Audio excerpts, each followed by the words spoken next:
Meeting is being recorded. Details of DNA replication. In our previous class, we just introduced DNA replication. आज जो है इसका सारा process जो है उसकी डिटेल्स हम पढ़ेंगे कि what type of enzymes are involved and how the process goes and how the DNA synthesis occurs in the synthesis phase. So the process of DNA replication is a highly accurate and rapid process involving numerous enzymes and proteins, जिसमें enzymes और proteins involve होते हैं इस process को carry out करने के लिए. The process is generally similar in prokaryotes and eukaryotes, though the specific differences exist. एक चीज आप नोट कर लें कि प्रोकार्योट्स हो या यूकार्योट्स हो, दोनों में डीएनए रिप्लिकेशन जो है वो ऑलमोस्ट सेम होती है, बट एट सर्टेन पॉइंट उनमें डिफरेंसेस हो सकते हैं. तो ये जो सारा प्रोसेस है, इन सारे प्रोसेस को कैरी आउट करने के लिए सर्टेनली एंजाइम्स और प्रोटीन्स की जरूरत होती है. तो की स्टेजेस क्या होते हैं रिप्लिकेशन के प्रोसेस में according to your first year book. So I have taken these stages. तो the first stage is origin of replication. जो है रिप्लिकेशन, ये ओरिजिन कैसे होता है, इसकी शुरुआत कहाँ से होती है, there a question. DNA synthesis begins at specific sites called origins of replication. एक साइट्स होते हैं जहाँ से रिप्लिकेशन डीएनए की सिंथेसिस जो है वो बिगिन होती है, जैसे कि हेलिकेज एंजाइम्स हैं, unwind the DNA duplex by breaking hydrogen bonds. तो ये जो प्रोसेस है स्टार्ट कौन करता है, हेलिकेज एंजाइम्स डीएनए डुप्लेक्स को अनविन करते हैं, दैट मींस अनजिप करते हैं, in order to keep the strands separated and allow the formation of new copies of DNA. While DNA gyrase, एक और एंजाइम में, reduces tension ahead of the replication fork. और DNA garage जो होता है वो टेंशन को रिड्यूस करता है ताकि ये जो फोर्क है वो मेंटेन रहे और दोबारा से जो स्ट्रैंड्स हैं वो बाइंड ना हो. तो दैट मीन्स के DNA gyrase prevents the strands from rebinding again. Now single stranded binding, जिसे हम शॉर्ट फॉर्म में एसएसबी कहते हैं, तो सिंगल स्ट्रैंडेड बाइंडिंग प्रोटीन जो हैं prevent the separated strands from rebinding. तो एक्चुअली उनमें प्रोटीन्स भी इन्वॉल्व होते हैं ताकि वो जो स्ट्रैंड्स हैं वो क्या हो जाए, रीबाइंडिंग का प्रोसेस नहीं हो. रिप्लिकेशन फोर्क है क्या, ये जो दो स्ट्रैंड्स हैं जहां से अनविंड होता है, तो फिर ये जो रीजन है अनविंडिंग का, तो इससे एक फोर्क की फॉर्मेशन होती है. ये जो रीजन है फोर्क, डीएनए अनविंड होता है तो फिर the next stage is elongation of new strand. तो न्यू स्ट्रैंड जो होती है उसकी साइज या लेंथ होती है जो इलोगेंट होती है, इंक्रीज होती है. DNA polymerases catalyse the formation of daughter strands. तो इस स्टेज को कैरी आउट करने के लिए कौन से एंजाइम्स रिक्वायर्ड होते हैं, डीएनए पॉलीमरेजेस वो एंजाइम्स होते हैं जो कि डीएनए न्यूक्लियोटाइड्स की एडिशन करवाएं. तो पॉलीमर वर्ड जो है दैट मीन्स के loads of monomers. Synthesis occurs in the 5 to 3 direction, और जो सिंथेसिस होगी स्ट्रैंड्स की, न्यू स्ट्रैंड्स की, वो हमेशा क्या होगी, 5 to 3 डायरेक्शन की होगी. Leading strand and lagging strand, इन दोनों में फर्क क्या है कि ये जो लीडिंग स्ट्रैंड है ये कंटिन्यूसली बनती जाती है, synthesized continuously in the 5 to 3 direction. और जो लैगिंग स्ट्रैंड है synthesized discontinuously in a short segments called Okazaki fragments which are later joined by enzymes called DNA ligase. तो लैगिंग स्ट्रैंड जो है ये अपोजिट डायरेक्शन में मूव करता है, दैट मीन्स के away from the replication fork. और ये जो लीडिंग स्ट्रैंड है towards the replication fork move करता है. जैसे कि अगर लीडिंग स्ट्रैंड 5 to 3 डायरेक्शन में मूव करते हैं, दैट मीन्स के लैगिंग स्ट्रैंड जो है वो 3 to 5 डायरेक्शन में मूव करता है. Let me show the diagram of your second year book. This chromosome has been analyzed to see how the replication process occurs. तो ये जो हैं फ्री न्यूक्लियोटाइड्स हैं, you can see here, all of these can be seen here binded. तो leading strand जो कि मैंने आपको कहा था कि this forms a continuous, this occurs in A continuous sequence. तो ये कंटिन्यूसली सिंथेसाइज होती जाती है। तो ये जो रीजन है यहाँ से, ये क्या होगी, न्यू स्ट्रैंड होगी या न्यू कॉपी होगी डीएनए की। और ये जो है, ये रीजन अगर आप देखें फ्रॉम दिस पॉइंट, ये जो है parent strands. In the left side you can see this region is the parental strands, and this one is the new copies of the DNA which is formed continuously through the leading strand। अब आते हैं कि lagging strand कहाँ है। Lagging strand दरअसल ये fragment होते हैं छोटे से, जिसे हम पर्टिकुलरली कह सकते हैं ओकाज़ाकी फ्रैगमेंट्स। तो ये फ्रैगमेंट्स बाद में डीएनए लिगेज के जरिए क्या होते हैं, कंबाइन हो जाते हैं और न्यू स्ट्रैंड के साथ वो फर्दर उसे एलोंगेट करते जाते हैं। And at the first stage I also told के हेलिकेज एक एंजाइम है जो कि रिप्लिकेशन फोर्क की फॉर्मेशन करता है और डीएनए डुप्लेक्स को कन्वर्ट करता है। In this way at one strand a lagging strand forms, and other hand leading strand is formed. DNA replication का ये जो थर्ड स्टेज है जो कि प्राइमिंग है, according to your second year book, DNA polymerase requires a pre-existing nucleotide chain to begin synthesis। Already pre-existing nucleotide है, तो उसे चाहिए होता है कि वो सिंथेसिस स्टार्ट करे इसकी, डीएनए सिंथेसिस की। तो फर्स्ट ऑफ ऑल कौन सा एंजाइम इन्वॉल्व होगा for that, the enzyme primase. एक एंजाइम होगा primase, creates a short RNA primer, एक शॉर्ट आरएनए प्राइमर को क्रिएट करता है टू इनिशिएट दिस प्रोसेस, ताकि ये प्रोसेस क्या हो, इनिशिएट हो। नोट कीजिएगा ये जो प्राइमर है, ये ओकाज़ाकी और ये जो प्राइमर है, ये दोनों डिफरेंट थिंग्स हैं, ना कि सेम चीज़ें। प्राइमर एक अलग छोटा सा सेगमेंट है और ओकाज़ाकी उससे थोड़ा सा जो है लेंथियर, उससे लंबा जो है स्ट्रैंड होता है। Primer, first of all we talk about primer, it is composed of 18 to 22 bases। These are the short strands of RNA or DNA, या तो RNA या DNA का a certain points हो सकते हैं। A short nucleic acid, in other words we can say sequence that provides a starting point for DNA synthesis। अगर primer नहीं होता तो फिर डीएनए सिंथेसिस पॉसिबल नहीं होती, डीएनए रिप्लिकेशन पॉसिबल नहीं होती। So this statement tells us कि प्राइमर एक ऐसा शॉर्ट न्यूक्लिक एसिड सीक्वेंस है जो कि स्टार्टिंग पॉइंट प्रोवाइड करता है डीएनए सिंथेसिस के लिए। अगर स्टार्टिंग पॉइंट होता ही नहीं तो फिर डीएनए सिंथेसिस नहीं होती। So that means primer is very important to begin DNA replication. These short strands are designed to bind to a specific target sequences in a genome।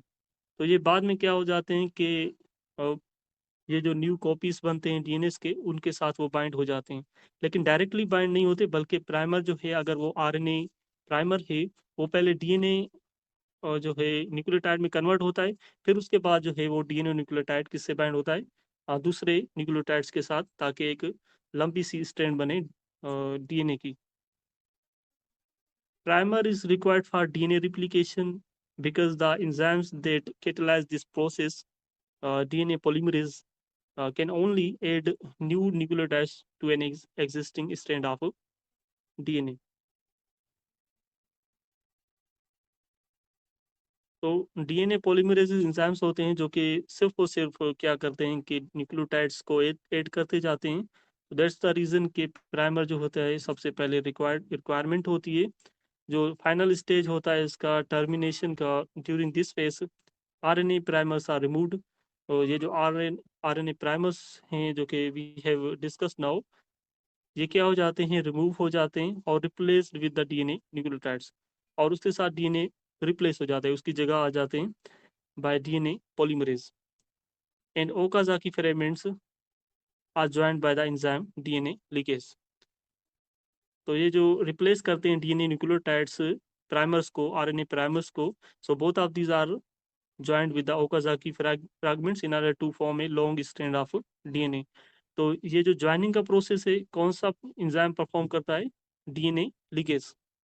तो in your second year book 3 जो enzymes हैं जो कि यहाँ पर list किए गए थे, DNA polymerase 1, DNA polymerase 2 and then 3।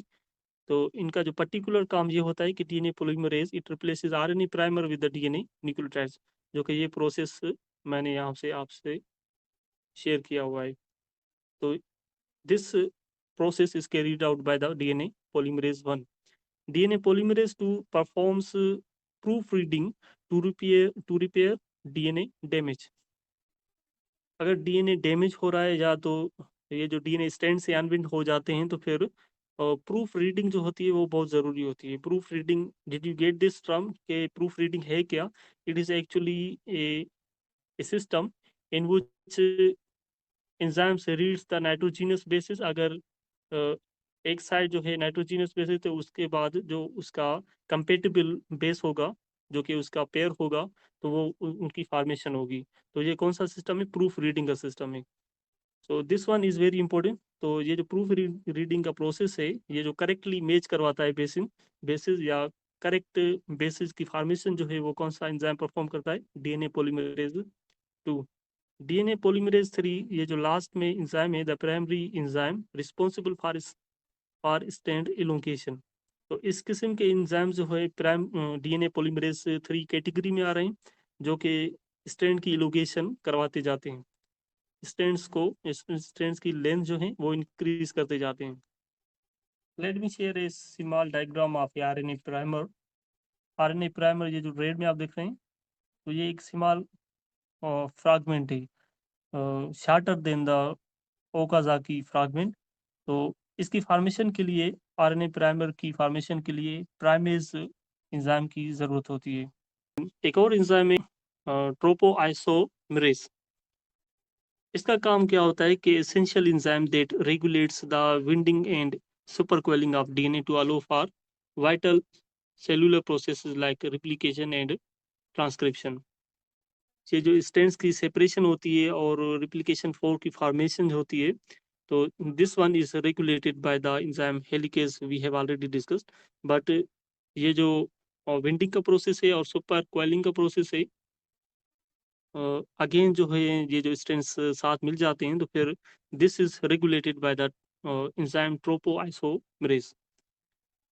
as we have discussed the whole details of replication process, तो कुछ क्वेश्चंस हैं जो कि आपके माइंड में पैदा हो सकते हैं, तो यहाँ पर मैंने ऐड किए हुए हैं। Number 1 question is from where does RNA primer come?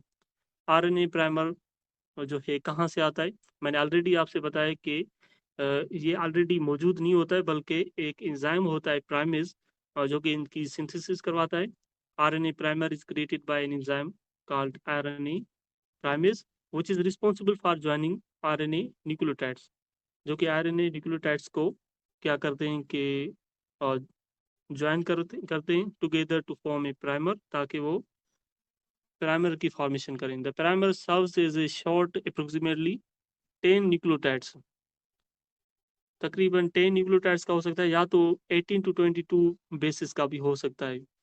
Long pieces of RNA that is required for DNA polymerase to begin synthesis of DNA. Number 2 question, is RNA primer an Okazaki fragment? कि RNA primer जो है वो Okazaki fragment है? No, absolutely not. ये जो RNA primer है और Okazaki fragment, ये दोनों क्या हैं? डिफरेंट चीज़ें हैं। The RNA primer is not an Okazaki fragment. The RNA primer is a short piece of RNA about 10 nucleotides long, required to provide a starting point for DNA polymerase to begin synthesis. ये DNA replication या जो है DNA synthesis से उसका क्या होता है? Starting point होता है RNA primer. Okazaki fragment on the other hand, वो क्या होते हैं कि ये भी शार्ट सेगमेंट तो होते हैं, newly synthesised, but these are made up of 100 to 200 nucleotides in eukaryotic cells that form the lagging strand, जो कि लेगिंग स्ट्रैंड का हिस्सा होते हैं। ड्यूरिंग द टर्मिनेशन फेज, जो कि फोर्थ फेज से फाइनल स्टेज मैंने आपसे शेयर किया था, डीएनए रिप्लिकेशन का, RNA primers are removed and replaced with DNA nucleotides while the Okazaki fragments are joined together by the enzyme DNA ligase to form a continuous DNA strand. Where do those DNA nucleotides go? ये जो DNA nucleotides हैं ये कहाँ जाते हैं जब ये RNA primer को रिप्लेस करते हैं, which replace the RNA primers. The DNA nucleotides that replace the RNA primers become a permanent part of the newly synthesized DNA strand. Once the RNA primers are removed and replaced by the DNA nucleotides during termination phase, these new segments along with Okazaki fragments are joined together by the enzyme DNA ligase to form a continuous DNA strand. तो ultimately ये जो भी segments होते हैं, चाहे वो RNA primer हो या तो लीडिंग स्ट्रैंड हो या on the other hand Okazaki fragment, all of these are combined together by the DNA ligase to form a continuous DNA strand. So the final topic of our today's discussion is stability and variability in DNA. DNA replication तो होती है तो but how does the stability functions and variability कैसे होती है DNA में? Let's discuss के DNA replication maintains genetic stability but it is not entirely perfect, which allows for variability. DNA replication तो होती है लेकिन प्रोसेस बल्कि 100% क्या इंटायरली परफेक्ट नहीं होता, कहीं कहीं ऐसे परमानेंट अल्टरेशंस होती हैं, परमानेंट चेंजेस होती हैं जिसे हम क्या कहते हैं, म्यूटेशन कहते हैं. सो स्टेबिलिटी एक्चुअली क्या है कि accuracy is maintain through hydrogen bonding between base pairs and a proofreading system led by DNA polymerase 2 which correct the mismatches. कहीं कहीं mismatches हो जाते हैं बेस पेयरिंग में ड्यूरिंग रिप्लिकेशन. तो क्या होता है कि DNA polymerase 2 एक एंजाइम है जो कि बेस पेयरिंग को करेक्ट करता है और जो एक्यूरेसी है वो क्या हो जाती है, मेंटेन हो जाती है. लेकिन ये एक्यूरेसी 100% जो है इसकी गारंटी नहीं है, बल्कि वेरिएबिलिटी भी हो सकती है जो कि एक्चुअली क्या है, म्यूटेशन है. And this mutation helps in the process of evolution. Permanent alterations in DNA sequences can occur if replication errors go uncorrected. जो भी रिप्लिकेशन एरर्स होते हैं बीच में, ये जो बेस पेयर से ठीक तरह से बेस पेयरिंग जो है इसकी पेयर्स की फॉर्मेशन नहीं होती, तो फिर अगर वो अनकरेक्टेड हो जाते हैं, डीएनए पॉलीमरेज़ फेल हो जाते हैं उसे करेक्ट करने में, तो फिर परमानेंट अल्टरेशंस होती है डीएनए के अंदर. ये जो चेंजेस होती हैं वो क्या होती हो जाती हैं, परमानेंट हो जाती हैं.